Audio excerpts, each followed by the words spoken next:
कि देखो 10 रुपये एक पर्ची कर लगाओगी आप, वो अभी तो नहीं लगाए, तो जिसको भी हमारी RKS या कोई भी फैसला लेता है मान लो, तो ये साबित करना चाहिए।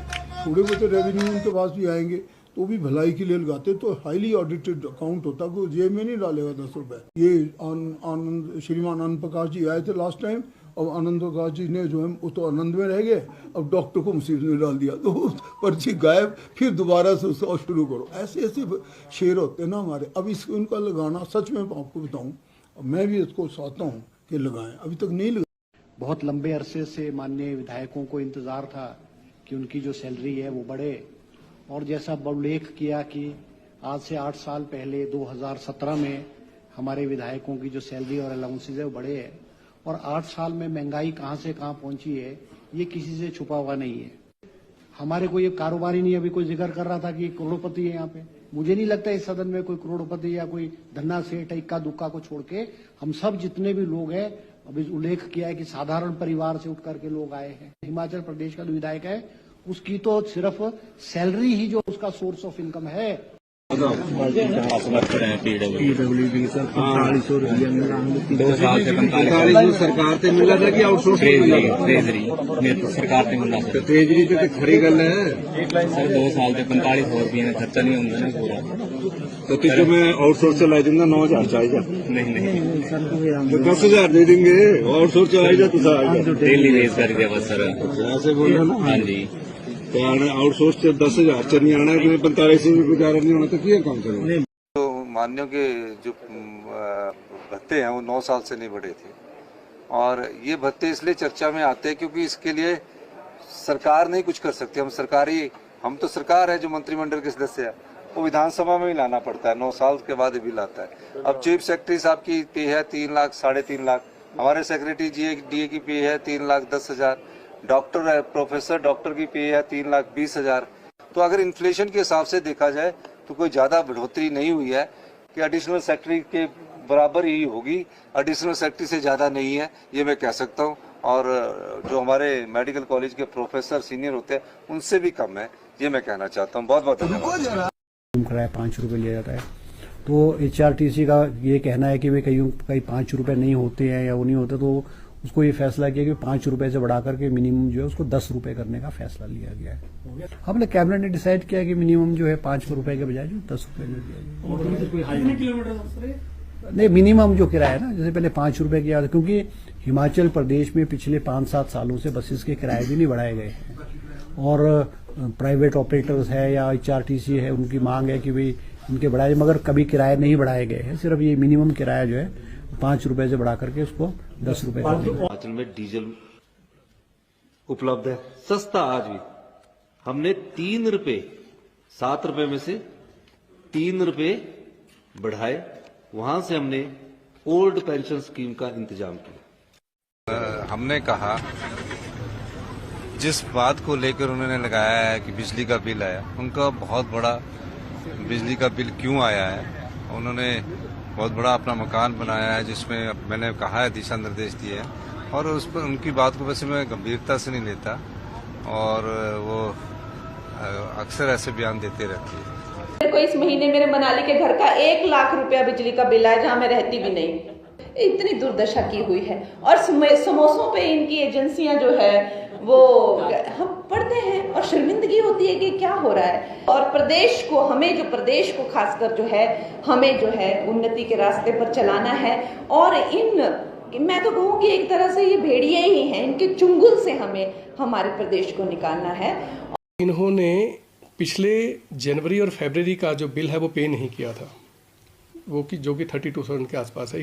यदि दोनों को मिला दिया जाए, पुराने एरियर्स और करंट बिल को मिला दिया जाए, तो ये 91,000 प्लस का बिल है, ना कि 1 लाख रुपए का। हिमाचल प्रदेश मंत्रिमंडल की जिस रोज़ भी मीटिंग होती है, उस रोज़ प्रदेशवासियों को एक तोहफा मिलता है। तो आज की जो मीटिंग हुई उसमें बसों का किराया 25% बढ़ा दिया गया। वैसे तो सरकार ने ये पैसा जो था ये पिछली दफ़ा ही बढ़ा दिया था, ये फैसला पिछली दफ़ा ही ले लिया था, कैबिनेट में पिछली दफ़ा डिस्कशन हुई। सिर्फ ये है कि हिम्मत नहीं कर सके ऐलान करने का। आज जो है 8-10 दिन के फासले के बाद जो है हिम्मत जुटा पाए उसको सार्वजनिक करने के लिए कि हमने किराया बढ़ा दिया है। आपने लोगों की तो मांग ये थी कि आप जो है बिजली के बिल माफ करो, पानी के बिल माफ करो, अब लोगों शिक्षा में जो है लोगों की ट्यूशन फी माफ करो, फलां करो। लोगों की मांगों को आपने दरकिनार करके आपने ये जन विरोधी फैसले लिए हैं और इसका खमियाजा आपको भुगतना पड़ेगा। आप मंत्रिमंडल में शाही नवाबों की तरह बैठ के जो फैसले ले रहे हैं लगातार। हम ब्रिटिश चौड़ा मैदान में आपकी वेट करेंगे सर, गुजरात में आने के बाद सर हम वेट करते रहेंगे, मरते दम तक नहीं हिलेंगे सर। चलो वापस मेरे भाई, चलो हम चौड़ा मैदान में बैठेंगे। जो गेस्ट टीचर पॉलिसी करके सरकार ने इंट्रोड्यूस की थी और कैबिनेट से पास की थी, उसको अभी तक वर्बली तो ये बोला जा रहा है कि हम उसको रोक रहे हैं, लेकिन रिटर्न उस पर अभी तक कुछ भी नहीं आया है। देखते हैं कि जब चुनाव था तो उससे पहले सरकार ने ये कहा था कि भाई हम लोग हर साल जो है 1 लाख नौकरियां देंगे, मतलब कि 5 साल में 5 लाख नौकरियों का वादा किया था। गेस्ट फैकल्टी यानी पीरियड बेस्ड टीचर्स लगाने का जो है एक स्वीकृति शिक्षा विभाग को दिया गया है, जिसमें 2600 के करीब पोस्टें स्वीकृत हुई है, जिसमें 1600 जेबीटी और 1000 के करीब जो है लेक्चरर्स और कॉलेज काडर के लेक्चरर्स भी इसमें होंगे। हम कह रहे हैं कि ये जो 63,000 खाली पद हैं इनको भरा जाएगा। इससे ज्यादा आपको 1 लाख रोजगार आपको उसी कैबिनेट मीटिंग में तय होकर मिलना शुरू होगा। कांग्रेस पार्टी ने तय किया है कि सरकार आने पर 1500 रुपए आपको अपनी सहायता के लिए दिए जाएंगे, हर माह दिए जाएंगे। प्रत्येक महिला को, चाहे एक परिवार में 18 साल से ऊपर चाहे 2 बेटियां भी क्यों ना हो, कटते कट 1500 रुपया प्रति माह मिलेगा, यानी कि साल का 18,000 रुपया मिलेगा। ये कांग्रेस पार्टी की गारंटी योजना है।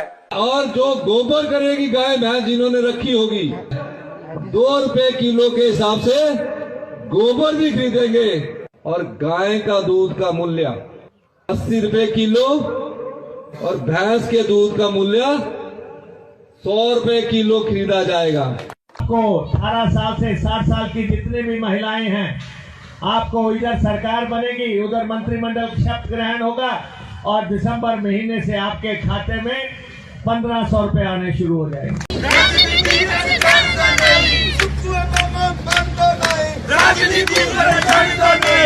जंगली मुर्गा किसने खाया? सुखने खाया, सुखने खाया। जंगली मुर्गा किसने खाया? सुखने खाया, सुखने खाया। मसका भूखा कौन है? सुखू है, सिद्धू है।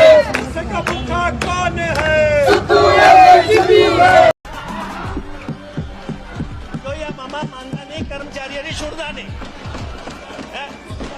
ये जो है जो ये मामा मनी जा जो ये मामा मंदन कर्मचारी को सुनता है, जो ये मामा मंदन कर्मचारी को सुनता